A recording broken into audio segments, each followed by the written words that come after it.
asalaamaaleykum wa rahmatullah. bari na lool fan yi lu ñu may laaj ci benn message boo xamante ne si dafay faral di tisaaroo rawatina période bi nga xamante ne si dañuy dugg ci weeru tamxarit muy njëlbeenu at mi di atum jullit. ñuy joxe benn lettre boo xamante ne si dañuy wax ne Serigne Touba Cheikh Ahmadou Bamba Xaadimu Rasul moom moo ko wax wala boog moom lañ koy askanale ci at mi ak sarax yi nga xamante ne si moom lañ ci war a def. dañuy wax ne Serigne Touba dafa wax ne bu fekkente ne si at mi dafa tàmbali ci bisub dimeer di bisub dimanche ñu ne Serigne bi dafa wax ne at moomu day nekk atum yonent yàlla Ibrahima alayhi salaam muy wax ne nañu saraxe mburu day nekk atum jàmm ak barke ak mucc. mu ne bu fekkente ne si at mi dafa commencé ci muy lundi mu ne at mi dafay nekk atum yonent yàlla Ayuba mu ne bu boobaa nañu saraxe gura loolu dafay nekk atum wërsëg ak taw bu baree bari. naka noonu it ñu wax ne bu fekkente ne si at mi dafa commencé bisub talaata dafay nekk atum yonent yàlla aadama alayhi salaam mu ne nañu saraxe kayit. naka noonu it day nekk atum tawat ci góor ñi waaye tamit day nekk jàmm ci jigéen ñi. ñu wax ne dafa wax ne bu fekkente ne si at mi dafa commencé àllarba bisub àllarba ñu ne loolu at mi dafay nekk atum yonent yàlla Suleymaan alayhi salaam mu ne bu boobaa nañu saraxe weñ gu ñuul. atum jàmm lay doon ak barke ak taw waaye tamit ak soj. naka noonu it ñu wax ne bu fekkente ni si dafa nekk bisub alxames ñu ne day nekk atum yonent yàlla Idrissa alayhi salaam mu ne nañu saraxe ginaar gu ñuul waaye tamit day nekk atum tawat si jigéen ñi. naka noonu it di nekk jàmm ci góor ñi. bu fekkente ne si nag dafa commencé bisub aljuma ñu ne dafay nekk li nga xamante ne si mooy atum yonent yàlla Yaquba alayhi salaam mu ne bu boobaa nañu saraxe soow ndax day nekk atum ngelaw ak taw bu baree bari. naka noonu it ñu ne bu fekkente ne si dafa commencé bisub aljuma dafay nekk atum yonent yàlla Yaquba alayhi salaam ñu wax ne nañu saraxe soow ndax dafay nekk atum ngelaw waaye tamit tawat yu baree bari. naka noonu it dafay nekk at boo xamante ne si am taw daf ciy néew. ñu ne bu fekkente ne si dafa commencé bisub gaawu nag dafay nekk atum firxawna mu ne bu boobaa nañu saraxe yëre yu weex ndax day nekk atum balaa.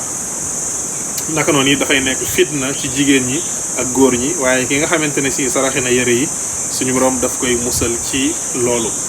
kon mu nekk mbir moo xamante ne si tisaaroo na ñu di ko faral di gis ñu baree bari di laaj ndax am na war nañu def sarax yi wala amul. seetlu bi nga xamante ne si moom laa ci njëkk am mooy yàlla dafa dogal mbindum Serigne Touba moom nekk na loo xamante ne si lu tisaaroo la. parce que bu fekkente ne si miin nga dara ci ay mbindam wala sëriñ bi ni muy doxale buñ la waxee ne la lii mbindum sëriñ bi la rek di nga mën a wax ne lii mbindam la wala du mbind ndax xeetu waxin bi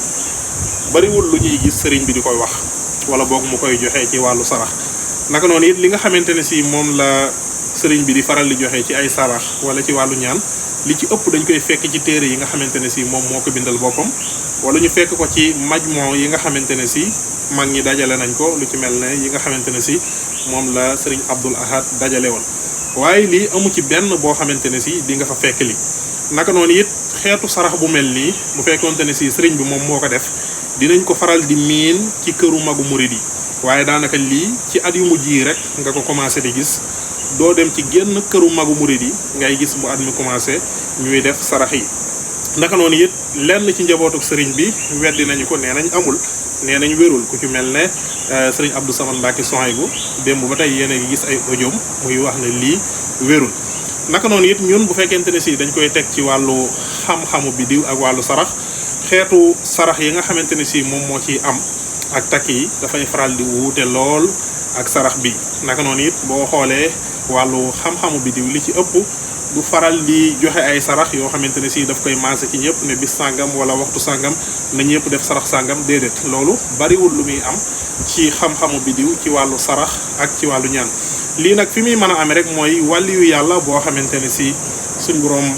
may na ko gis-gis moom ñoom ñoo daan faral di joxe lii. voilà wàlliyu yàlla boo xamante ne si bu ñu xam la mu am gis-gis am xam-xam suñ borom wan ko ci benn jamono mu wax ne nañ def sarax sàngam yooyu gis nañ ko ba tàyyi ci suñu réew yi te dafay nekk loo xamante ne si lu baax la waaye nag dafay gis ne dafay wuuteeg lool xeetu ñaan bi wala xeetu sarax bi nga xamante ne si dafay faral di tisaaroo at mu jot. ala kulli xaalin comme ni ko sëriñ Abdou Samad Mbacke Sohaybu bu waxe man damay jàpp ne lii wérul jógewul ci sëriñ bi ndax amul dara loo xamante ne si day tegtale ne lii ci sëriñ bi la jóge amul benn tegtal boo xamante ne si dafay tegtale ne lii ci sëriñ bi la jóge loolu moo tax man duma ko def te duma ko digle loolu rek laa ci mën a wax incha allah maa ngi leen di jaajëfal dig daje benn yoon incha allah waaleykum salaam wa rahmatullahi wa barakaatu.